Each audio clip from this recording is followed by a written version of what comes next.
Buenos días con todos. El día de hoy vamos a tener nuestra clase de ciencia y ambiente. Vamos a orar. En el nombre del Padre, del Hijo, del Espíritu Santo. Amén. Padre nuestro que estás en el cielo, santificado sea tu nombre. Venga a nosotros tu reino. Hágase tu voluntad en la tierra como en el cielo. Danos hoy nuestro pan de cada día, perdona nuestras ofensas como también nosotros perdonamos a los que nos ofenden. No nos dejes caer en la tentación, líbranos del mal. Amén. A nuestra Madre, la Virgen Santísima. Dios te salve María, llena eres de gracia, el Señor es contigo. Bendita tú eres entre todas las mujeres y bendito es el fruto de tu vientre, Jesús. Santa María, Madre de Dios, ruega por nosotros pecadores, ahora y en la hora de nuestra muerte. Amén. Desde el Padre, del Hijo, del Espíritu Santo. Amén. Vamos a recopilar lo que hemos estado estudiando. Hemos visto en una de las clases que hemos estudiado los reinos en general, ¿no? El protista, el fungi, el animal, el plantae. Son 5 reinos. En esta ocasión vamos a desglosar cada uno de los reinos para ampliar un poco más el tema. Y vamos a empezar por los protozoo, que corresponden al reino protista. Vamos a ver un video y luego lo vamos a comentar.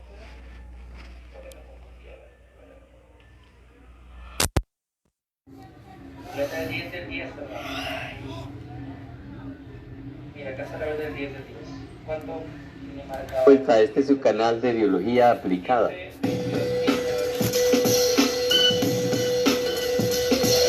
Los protistas son un reino que está compuesto de unas 30.000 especies clasificadas o determinadas. Desde luego que existen muchas especies que no se han conocido ni clasificado. Forman un reino cuyas especies son microscópicas, digamos 10 a 50 milimicras, acuáticas, de ambientes húmedos, unicelulares, nucleados, altas tasas reproductivas, sin pared celular, con membrana provista de apéndices para nadar, heterótrofos, aeróbicos, es decir, que necesitan oxígeno, descomponedores de materia orgánica en el agua y muy resistentes o tolerantes a la contaminación. Aunque las algas y los metazoarios microscópicos no tienen las anteriores características, los textos los incluyen en este reino por comodidad de estudio. Las algas realmente son plantas acuáticas y los metazoos animales microscópicos. Ahora bien, la habilidad de los protistas para consumir y mineralizar la materia orgánica los convierte en depuradores naturales del agua e iniciadores de cadenas tróficas acuáticas.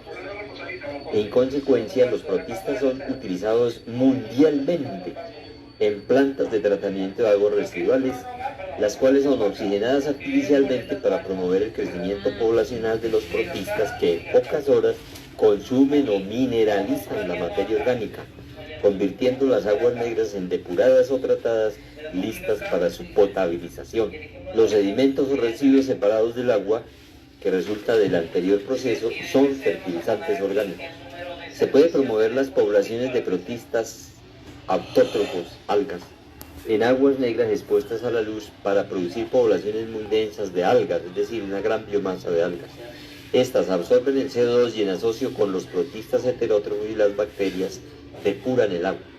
En pocas horas esa biomasa de algas puede separarse y procesarse para obtener alimentos, fertilizantes orgánicos, agar nutritivo, aceites, proteínas, vitaminas, biocombustibles, electricidad, alimento vivo para empresas piscícolas, cosméticos, medicinas, etc.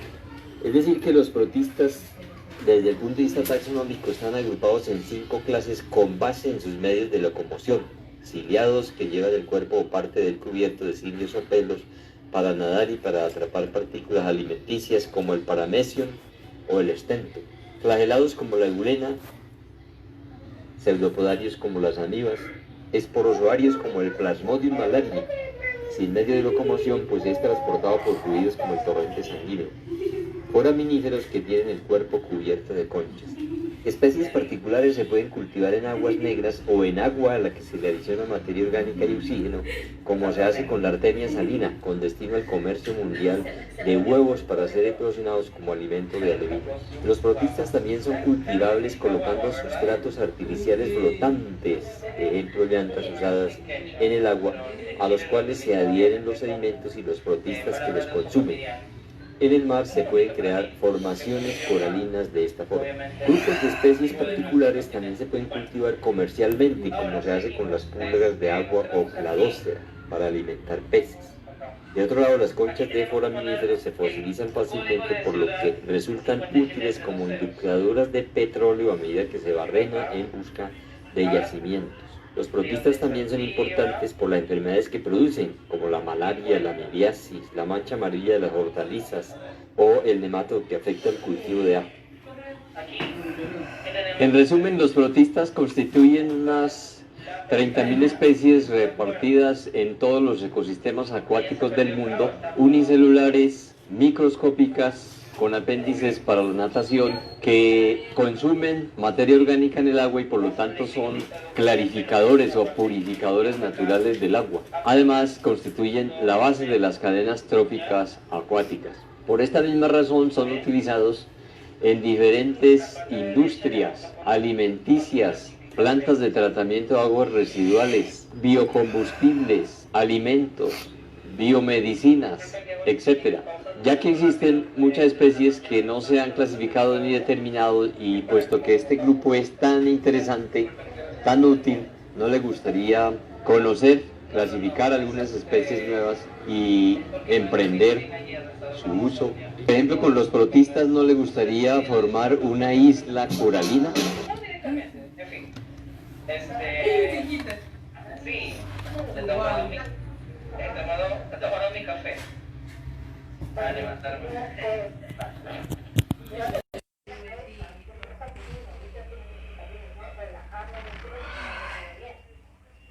que pasa es que si me tomo relajante me quedo dormido y me ayuda a dar capanitas. Muy bien. Hemos visto, ¿no? Los protistas, lo interesante que son. Vamos a ver. Los protozoos o protozoarios son organismos microscópicos, que significa chiquititos, pequeñitos.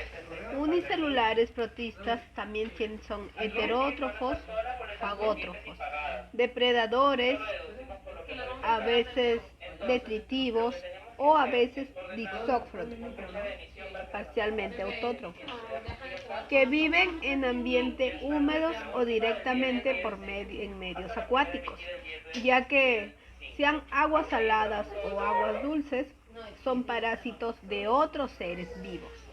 La reproducción puede ser asexual por bipartición y también sexual por isogametos o por conjugación intercambiando material genético. En este grupo encajan taxones muy diversos en una relación de parentesco remota, que se encuadran en muchos filos distintos del reino protista, definiendo un grupo parafilético sin valor de la clasificación con criterios clásicos.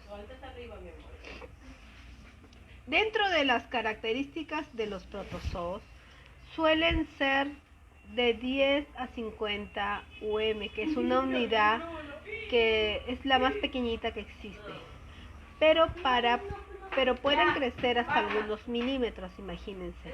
Pueden fácilmente ser vistos, pero a través de un microscopio. Se mueven con unas colas en forma de un látigo llamado flagelos. Se han encontrado más de 30.000 especies. Los protozoos existen en ambientes acuosos y en el suelo, ocupando una gama de niveles tróficos como depredadores, cazan algas, bacterias y microhongos unicelulares o filamentosos. Los protozoos desempeñan un papel como herbívoros o como consumidores en el acoplamiento del proceso de descomposición de la cadena alimenticia. Los protozoos también desempeñan un papel vital de control en la biomasa y también en la población bacteriana. pueden absorber el alimento a través de sus membranas celulares. Todos los protozoos dirigen su alimento en comportamientos llamadas vacuolas. Como componentes de la micro-meifauna, los protozoos son una fuente importante de alimentos para los microinvertebrados. Así como en el papel ecológico de los protozoos, en la transferencia también de la producción bacteriana y los niveles tróficos sucesivos, los cuales son muy importantes. Los protozoos, tales como los parásitos de la malaria, tripasomas y leishama, son también importantes como parásitos y simbiontes de animales multicelulares. Algunos protozoos tienen etapas de la vida que alternan entre las etapas proliferativas y los quistes inactivas. Como quistes, los protozoos pueden sobrevivir en condiciones muy difíciles, tales como la exposición a las temperaturas extremas y los productos químicos dañinos, o por largos periodos sin el acceso también a los alimentos, el agua o al oxígeno. El ser es un quiste que permite una especie parasitaria y sobrevivir fuera del anfitrión. Permite también la transmisión a partir de un anfitrión a otro. Cuando los protozoos están bajo la forma de trozofoitos, que el griego viene de trope, que significa alimentar, se alimentan y crecen activamente. El proceso por el cual los protozoos toman su forma de quiste se llama enquistamiento, mientras que el proceso de la transformación nuevamente del trozofoito se llama esquistamiento. Los protozoos pueden reproducirse por la fisión binaria o múltiple. Algunos protozoos se producen sexualmente, otros lo hacen asexualmente, mientras que un tercer grupo utiliza la combinación de ambos procesos. Un protozoo individual es la hermafrodita. Otro nombre para los protozoos es exacencia. El primero en observar los protozoos fue Leuwenhoek en 1674. Los descubrió al utilizar microscopios de fabricación propia. Al mostrarlos ante la Royal Society, que se le denominó animálculos. Este descubrimiento lo efectuó en un lago de la ciudad natal de Delft, donde observó especialmente a los lisiados como Vorticella y algas unicelulares como Euglena y Volvox.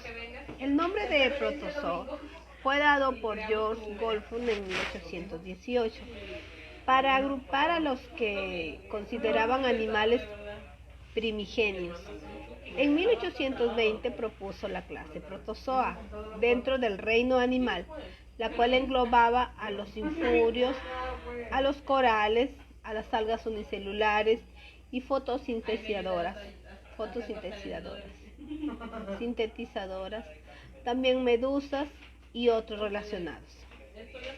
Pero el concepto fue diferente en el año 1964, fue dado por Hongwir, desde donde los lisiados son comunes a ambas definiciones. El nombre que compone las raíces griegas proto significa primero y zoon significa animal, y revela que en su origen el concepto expresaba la tradición de clasificar toda forma de la vida de los reinos animal o vegetal.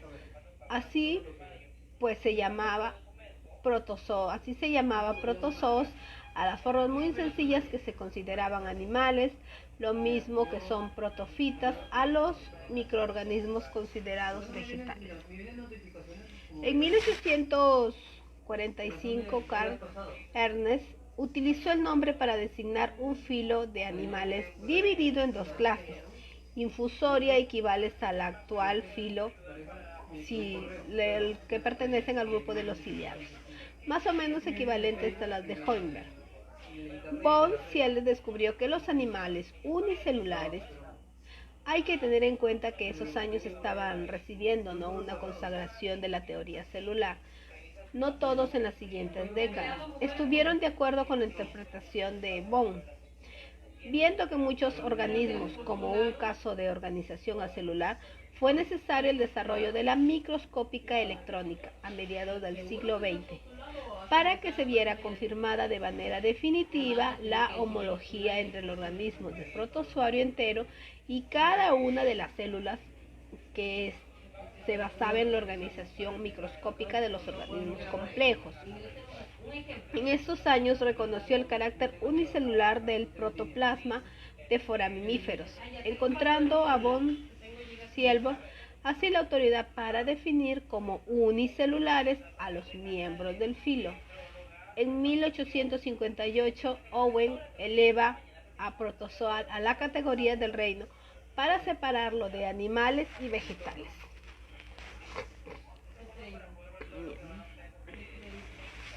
Durante el siglo XIX, la manera de abordar la diversidad de las formas sencillas siguió basándose en el deseo de encontrar raíces para los reinos clásicos, animales y vegetales.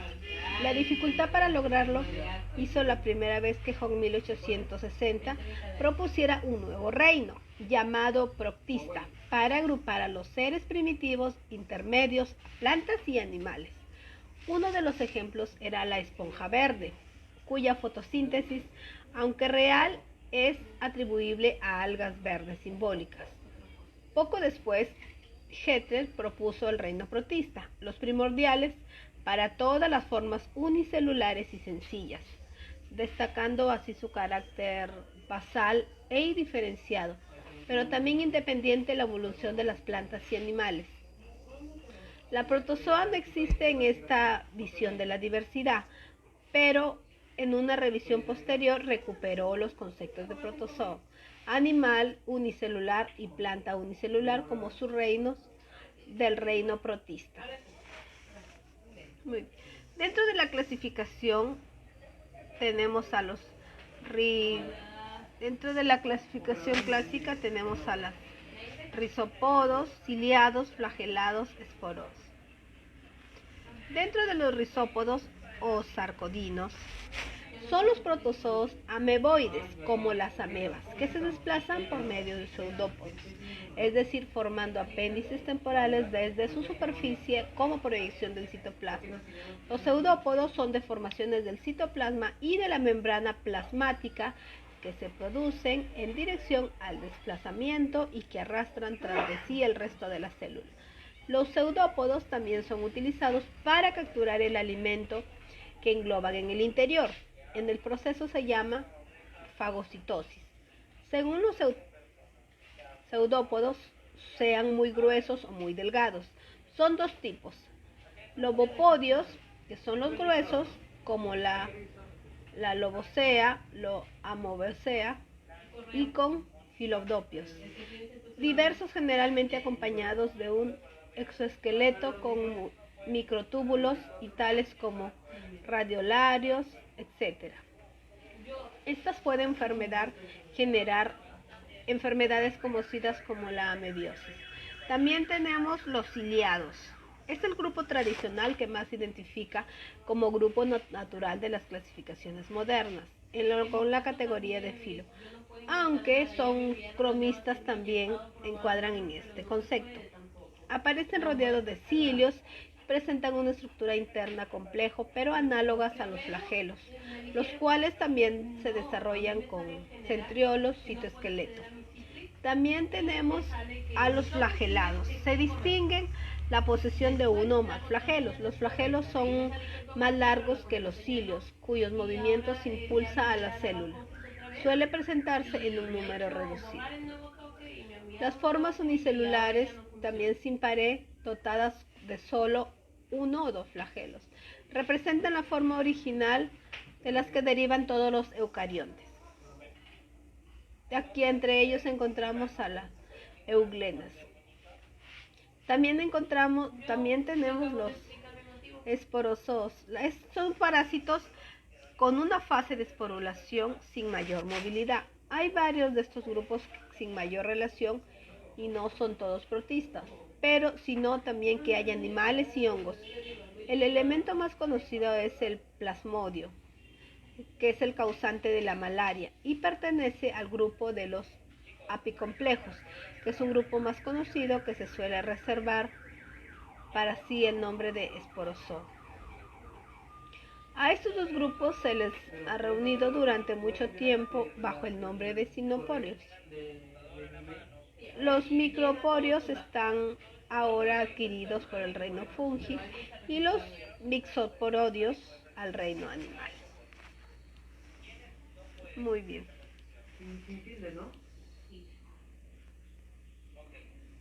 Vamos a ver un video y luego lo vamos a continuar con nuestra clase.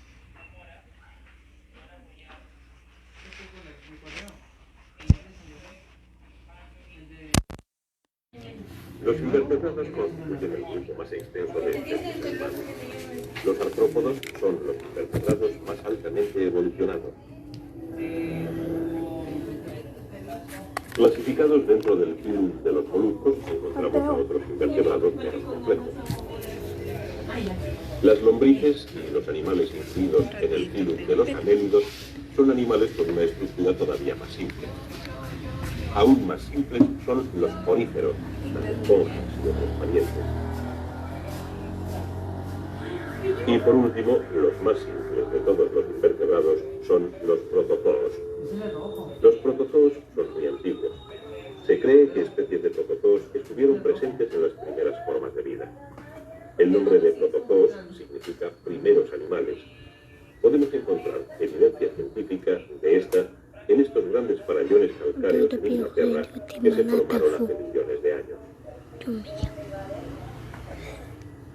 La greda de estos farallones es en realidad los restos fosilizados de miles de millones de protozoos microscópicos. Vamos a coger un fragmento de esta greda y pondremos una muestra bajo el microscopio. Podemos ver con claridad, utilizando un gran aumento, los restos fosilizados de los antiguos protozoos prehistóricos. Los parientes vivientes de estos fósiles son los protozoos llamados foraminíferos. Los foraminíferos representan solo unas pocas de las miles de especies de protozoos. Estas especies están agrupadas en 4 superclases, representadas por estos ejemplos. Vamos a comenzar nuestro estudio de los protozoos enumerando las características físicas de estas 4 clases. La familiar ameba es un ejemplo típico de una clase. Las amebas se caracterizan por unas prolongaciones llamadas pseudópodos, que significa pies falsos. Los pseudópodos se forman mientras el animal está en movimiento y es la característica de identificación física de la clase de los litópodos, es decir, los protozoos similares a la ameba. En una ameba viva se puede observar con facilidad la formación de pseudópodos para su movimiento. El ritópodo diplugia aparece oscuro debido a los granos de arena que él coloca a su alrededor como cubierta protectora. El identificativo pseudópodo se proyecta a través de unos. En esta otra toma de otro ritópodo, una especie de foraminífero, podemos observar una gran cantidad de pseudópodos largos y fibrosos. Los radiolarios son protozoos con un esqueleto duro y brillante y son bastante diferentes de los otros ritópodos que hemos visto. Entre la estructura esquelética de tipo espinoso se encuentran delicados pseudópodos, lo que nos indica que los radiolarios son los ritópodos de la familia de las amebas. Por lo tanto, la principal característica física de los ritópodos, o sarcodina, que ha utilizado ese nombre, es la presencia de pseudópodos con pies falsos. Este es un ejemplo de Trypanosoma lewisi, una especie que pertenece a otra clase de protozoos. La característica física para la identificación de esta clase es llamados flagelos. La función de los flagelos en movimiento puede verse en este protozoo de su familia llamado Peranemo, que hemos filmado con la ayuda de un microscopio. La presencia de uno o más flagelos identifica la clase de los protozoos llamados flagelados.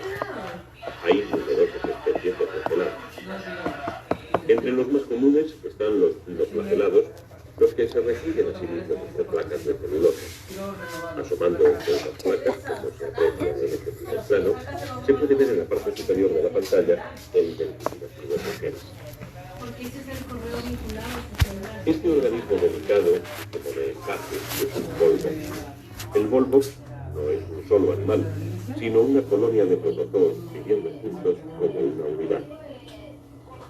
La luz cambiante muestra que la colonia esférica está compuesta por muchas células separadas. Cada una de los cientos de células tiene flagelos. El movimiento de todos estos flagelos impulsa a la colonia a través del agua.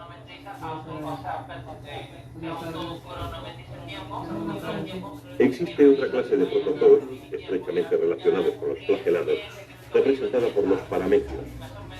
Este animal también tiene proyecciones similares a pelos como una característica física para su identificación, pero son más cortos y menos flexibles que los de los flagelados. Estas proyecciones se llaman cilios. Los cilios identifican a los ciliados, una tercera clase de protozoos. Los tipos comunes de paramecios son ciliados de fácil reconocimiento debido a su forma similar a una zapatilla. El movimiento de sus cilios produce una locomoción veloz. Los cilios tienen estructuras extremadamente versátiles. El stentor es un ciliado de forma parecida a una trompeta. Frecuentemente se adhiere a algún pequeño objeto flotante y utiliza sus cilios para arrastrar el alimento hacia su amplia boca que tiene forma de embudo. Los bien desarrollados cilios de los euflotes están fusionados en paquetes formando gruesas estructuras. Los euflotes pueden usar sus cilios compuestos para nadar y también para arrastrarse sobre objetos flotantes. Una tercera clase de protozoos, los esporozoos, que tenemos aquí, representada por un espécimen de Plasmodium malaria joven o en estado de desarrollo esporozoide. Las características principales para identificar a los esporozoos son que sufren distintas fases en su ciclo de vida, incluyendo metamorfosis, y que la mayoría de las especies forman esporas. Este es otro esporozoo, el Eimeria, en una de las etapas de su ciclo de vida. En esta etapa se han generado las esporas que dan nombre a su clase. Ya hemos visto las características físicas que identifican a las cuatro clases de protozoos. Los rizópodos, identificables por los pseudópodos. Los flagelados, con sus finos, delgados flagelos. Los ciliados, identificables por sus cilios cortos y numerosos. Y los esporozoos, que pasan por una etapa de espora durante el ciclo de su vida. Estos ejemplos son solo algunas de las más de 20.000 especies hasta ahora identificadas. Los protozoos están extendidos por todo el mundo. Todas las especies están adaptadas de varias formas a un medio húmedo. El mar es uno de los hábitats para muchas de las especies de protozoos. El agua dulce es otro. Y el suelo húmedo es el tercer medio en donde pueden vivir los protozoos. Con frecuencia, los animales que toman su alimento del suelo pueden ingerir las esporas de ciertas especies dañinas de protozoos. Los cuerpos de esos animales propician un medio altamente favorable para ciertos protozoos patógenos, tales como la entamoeba, que podemos ver aquí. Este tejido está infectado por una gran cantidad de protozoos parásitos. Estos pueden provocar enfermedades y probablemente la muerte. Podemos ver aquí en estas rápidas tomas otra adaptación de ciertos protozoos a un medio dado. Estos protozoos han formado quistes o cubiertas para protegerse de la sequía. Cuando el suelo se vuelve suficientemente húmedo, los organismos saldrán de los quistes. Las adaptaciones de los protozoos a sus ambientes están relacionadas con la amplia gama de formas que presentan. Esta diversidad de estructuras permite a estos animales realizar todas las complejas funciones vitales, a pesar de que su cuerpo está formado por solo una célula simple. Entre las muchas estructuras celulares u organelas que encontramos en las amebas y otros protozoos, debemos señalar el centro de los procesos vitales, el núcleo. Una vacuola contráctil elimina el agua y otros desperdicios producen.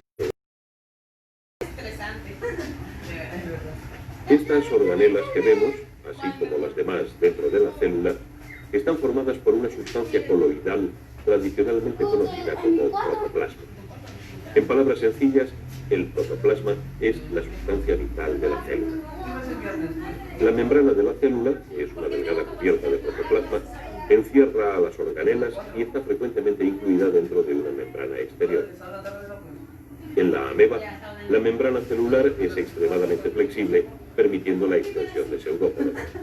Esta flexibilidad es una adaptación para la locomoción, una de las más importantes funciones vitales de la ameba. Hemos visto que el parametrio es uno de los muchos ciliados que se mueven mediante la agitación de los cilios y que los flagelados, tales como el peranema, nadan agitando sus flagelos. Cuando nadan libremente, el movimiento de los protozoos está relacionado con la obtención de alimento. La obtención de alimento es otro de los procesos vitales. Esta ameba está extendiendo sus pseudópodos para engullir los protozoos que nadan a su alrededor. Podemos ver a la derecha cómo los animales se acercan a los pseudópodos. El intento ha tenido éxito. El animal vivo atrapado es sostenido en el protoplasma en una pequeña gota de agua llamada vacuola alimenticia. El animal capturado será digerido por enzimas, elemento químico que reduce el alimento a sustancias solubles. Los ciliados generalmente se mueven más rápidamente para obtener su alimento. Este espécimen oscuro es un ciliado llamado Didinium. Como podemos ver en el centro de la pantalla, el Didinium es capaz de ingerir animales de mayor tamaño que él mismo. Este ciliado, el stentor, no necesita moverse para obtener alimento. Sus cilios crean unas corrientes dentro de las cuales protozoos más pequeños, bacterias o algas, son transportados hacia la boca del stentor. Sus cilios están especialmente adaptados para la obtención de alimento. En la euglena encontramos una adaptación inusual para la obtención de alimento. Debido a que se mueve y a que tiene otras características de la vida animal, este flagelado ha sido clasificado como un animal. Sin embargo, muchos botánicos lo consideran una planta. Las zonas verdes dentro de su protoplasma son cloroplastos, cuerpos que son capaces de efectuar fotosíntesis de la misma manera que lo hacen las plantas. De manera que la euglena y los flagelos emparentados son únicos entre los protozoos debido a que pueden fabricar gran parte de su alimento. La ameba y todos los otros protozoos utilizan el alimento como la materia prima del metabolismo que hace posible el proceso vital del crecimiento. Con una cantidad suficiente de alimento, la ameba crece. Más adelante, el animal se reproducirá. La mayoría de los protozoos se reproducen por simple división o mitosis. En la ameba, primero se divide el núcleo de la célula, seguido de la división del resto de la célula. Más adelante, las dos partes se separan, formando dos animales separados. En los parametrios también se da la división mitótica. En este caso, los distintos núcleos se duplican y entonces el cuerpo se divide por la mitad y las dos partes finalmente se separan. Los parametrios, así como otros ciliados, también se reproducen por procesos sexuales primitivos. Este par de parametrios acoplados están intercambiando núcleos que contienen materiales hereditarios. Cuando esto ya se ha realizado, se separan. Entonces, cada uno de ellos, después de un periodo de cambios internos, se reproducirá por división. De este modo hemos visto que los protozoos, aun cuando son llamados organismos simples, son capaces de realizar funciones vitales comunes a otras formas de vida superiores, como movimiento, obtención de alimento, crecimiento y reproducción. Otra función vital necesaria para la supervivencia es la respuesta a los estímulos dentro del medio. Como hemos demostrado, la ameba responde a los estímulos de la presa, rodeándola e ingiriéndola. En esta imagen, los objetos marcados con un círculo no tienen valor alimenticio y la ameba no los ingiere. Este tipo de respuesta a los estímulos es llamada reacción por eliminación. Las reacciones por eliminación son algunas de las reacciones más comúnmente observadas entre los protozoos. Después de hacer una prueba por eliminación, los parametrios evitan el objeto oscuro. Incluso entre las morticelas, que no nadan libremente, podemos observar una reacción por eliminación. Estos animales, con forma de campana, están adheridos por un tallo delgado y flexible a un objeto fijo. Veamos cómo un estímulo eléctrico desfavorable hace que el espécimen se contraiga.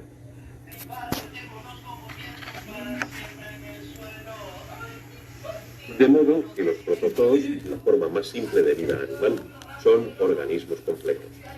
Los protozoos juegan un papel de suma importancia en la vida humana. Son parte de una gran cadena alimenticia. Los protozoos son un factor importante en la dieta alimenticia de los pólipos y otras formas de vida.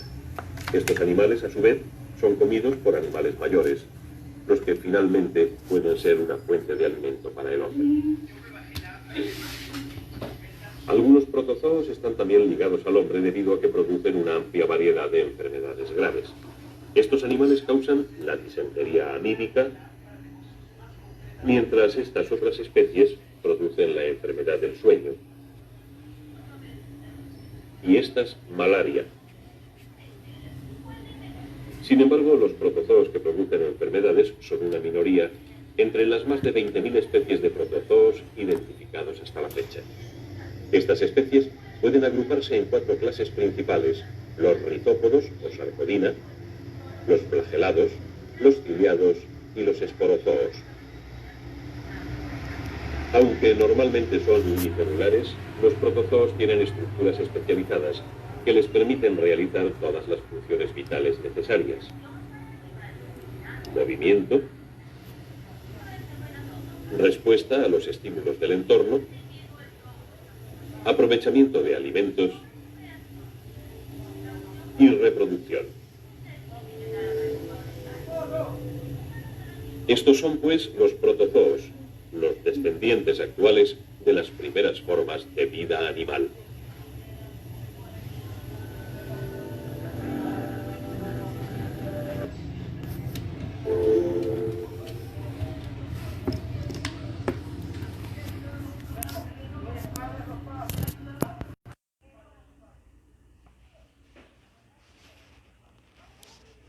Muy bien, hemos visto un video muy interesante acerca de los protozoos o protozoarios. Entonces, recordemos que los protozoos o los protozoarios son un conjunto de microorganismos que se hallan en ambientes húmedos o acuáticos y que se podrán considerar se consideran animales microscópicos. Tenemos en resumen que los protozoos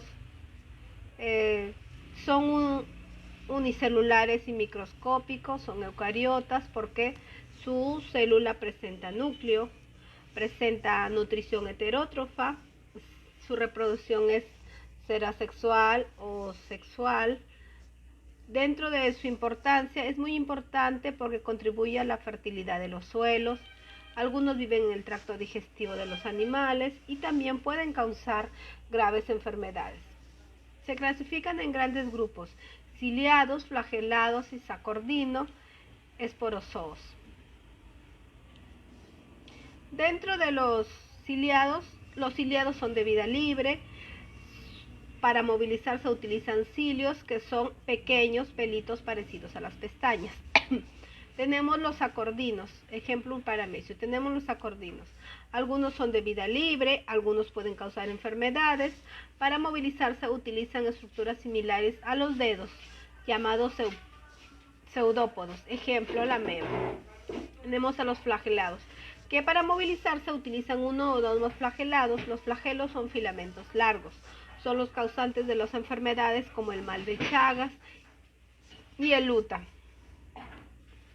También encontramos a los esporozoos. Son parásitos obligados en diversos grupos de animales. Producen esporas, que son células que se utilizan para la reproducción, y también producen enfermedades como la malaria o el paludismo. Dentro de también este grupo de protistas encontramos las amebas. Las amebas son algas unicelulares como la euglena, algas pluricelulares que forman tejidos. Todas presentan clorofila, presentan nutrición autótrofo porque realizan fotosíntesis. Las algas también va desde unas micras a unos 100 metros de largo, forma parte del fitoplasma y algunas forman la marea roja. Muy bien. Espero que haya estado interesante el tema. Y entonces ya sabemos que el reino protista es la primera forma de vida que hubo en nuestro planeta y que se fue desarrollando día a día. Muy bien. Eso ha sido todo por el día de hoy. Gracias. Que tengan un lindo día.